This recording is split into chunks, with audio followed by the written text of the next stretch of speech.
Hello and welcome to my channel. I created this channel as an outlet to share and develop stories. I hope you enjoy it.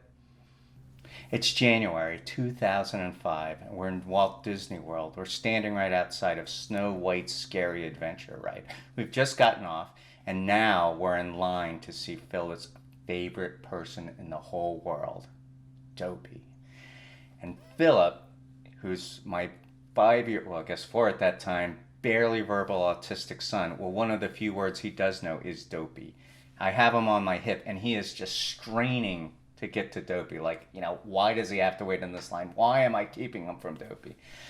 And I'm just sitting there thinking, like, dude, this is just some person in a costume. Why are you so, like, crazed about this? And then I think back to the previous year. So Philip had been watching more and more Snow White and loving it. And he knew all the dwarves' names. He knew their colors. He knew their order. He like knew everything about these dwarves. And my mother, one time when we were over at their farm, they had the farm next to us. We were in their great room. So it's the kitchen and the living room all in one big room with a great stained glass window that overlooks the nearby hills.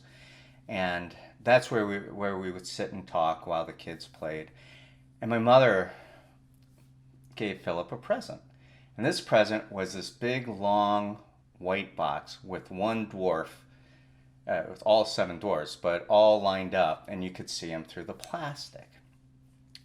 And when she gave Philip this, you've never seen somebody so excited. He was like, oh my gosh, this is amazing, jumping up and down. So he grabs these and he runs into the next room, which is toy room, which is Philip proofed. But Philip is so destructive at that time that nothing is truly Philip proofed. So every 2 to 3 minutes, somebody would have to go and check on him to make sure that both he and the room were okay. So my mother goes in after a few minutes and comes back out, and we're like, so, does he still love these dwarfs? And she says, yeah, he loves them, but he's left them in the box. And I said, well, maybe we should take him out of the box for him. And she said, he'll figure it out. Let's wait. So anyway, the rule was that he had to keep the dwarfs at my parents' house. But he sure knew they were there. So every time we'd be going over to my parents, I'd say, Philip, come on, let's go to Grandma and Grandpa's. And he'd say, and Dopey? He's like, yes, Philip, and Dopey. And when we get there, he would just run right in there and grab his dwarfs and play with them. So one day we're sitting in the great room. A couple months later, he has used these things extensively. Um, and he's sitting there coloring the 7 dwarfs with his coloring book, and next to him is this box, his with the dwarfs in it. And my mother said, that box is in really bad shape. Look, the plastic is kind of off the front, and there's dents in it. I think it's time that we opened it up.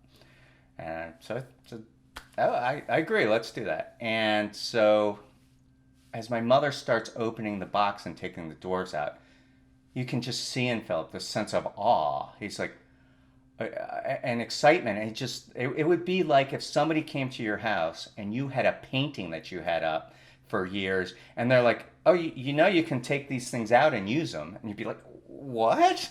Like, it blew his mind. And yeah, he loved these things so much. And so then, as I'm back in line with Philip and Dopey, we're now at the front of the line. And I put Philip down, getting ready for our chance. And Philip just breaks away. He is so eager to see Dopey. He just bolts and he runs straight towards Dopey. And I'm thinking, oh my gosh, he's going to tackle Dopey, or maybe he's going to give him a big hug. But he doesn't. What he does is he grabs Dopey's arm and tries to lead Dopey away. And I can just imagine him thinking, like, come on, now that we're together, let's go before they stop us. And I realized that it isn't just a person in a costume any more than the dwarves that we gave him were just a piece of plastic. That they're all magical. That the importance isn't what something's made out of, but how we feel about it. And it was wonderful to give Philip this gift of magic. Thank you. If you enjoy my stories, please like and subscribe to my channel. Thank you for watching.